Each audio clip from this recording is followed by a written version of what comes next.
May the words of my mouth and the meditations of our hearts be acceptable in your sight, O Lord, my strength and my Redeemer. Amen. Please be seated.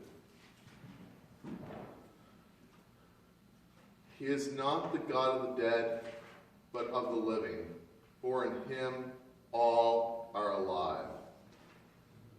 Our God is living and active. A God who cares about our needs and interacts with us. And all that place their trust in him will live in him forever.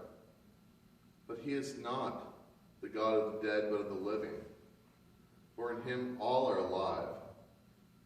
So this morning, we're looking at our passage from the Gospel of Luke, where Jesus is dealing with the Sadducees, asking a question about the resurrection. We're going to look at that passage in some detail. So let's take a look at first what happens. Some of the Sadducees, who say there is no resurrection, came to Jesus with a question. Teacher, they said, Moses wrote us that if a man's brother dies and leaves a wife and has no children, the man must marry the widow. And we've heard the rest of it in our gospel reading, but the thing I want to point out, the Sadducees aren't asking Jesus a serious question that they really want to know the answer to, because they don't believe in the resurrection. Yet they're trying to work out the minutiae of how the resurrection works.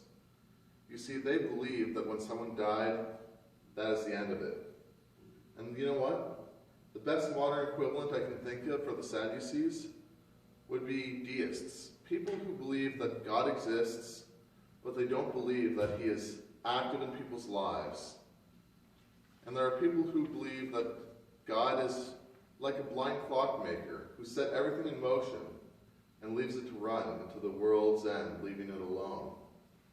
Now, Jesus turns everything about their worldview on its head by sharing what the resurrection truly is about. And the reality is that with the resurrection, we are changed. Our nature is changed, and we will live in close fellowship with God. God who is not the God of the dead, but of the living. So let's look a little bit more closely at how Jesus answered the Sadducees.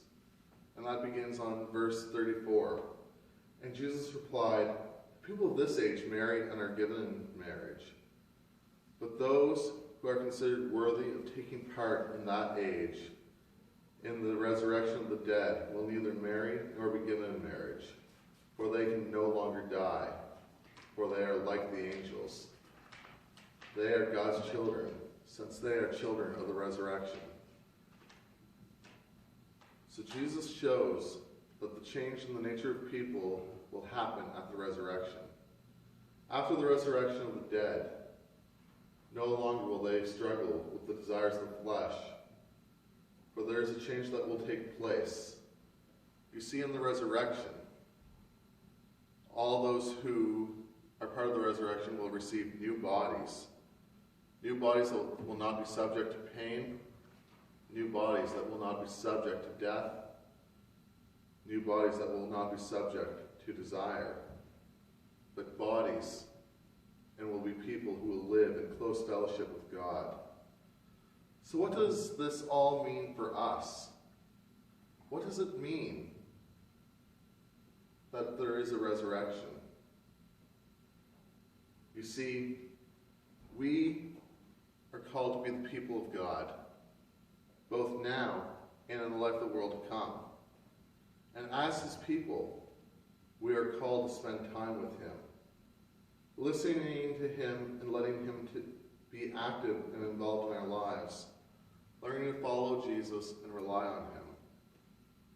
And as Christians, we are called to live this out both in this world and the world to come. Living here, but spending time with God, letting him lead and guide us. And by being living people who are focused, not necessarily always on what's going on here now, because we know that here and now is only temporary. We are called to be focused on what God is doing so that we can bring people into relationship with the living God. If we are going to truly be people of the resurrection, one of the biggest questions we need to ask ourselves. Why should I fear death?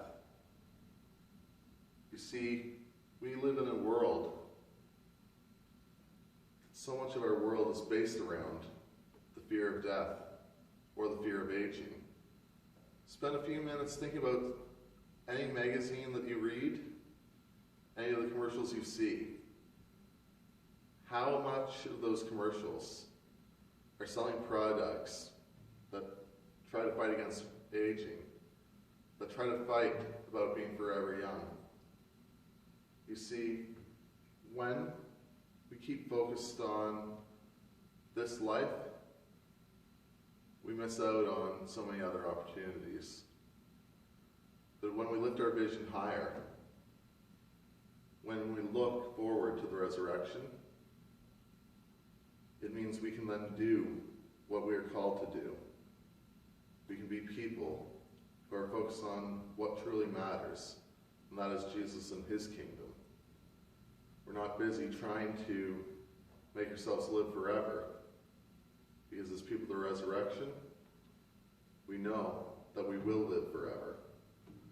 So we see the Sadducees that tried to trick Jesus with a little bit of a question that was almost nonsensical. We know that people have to...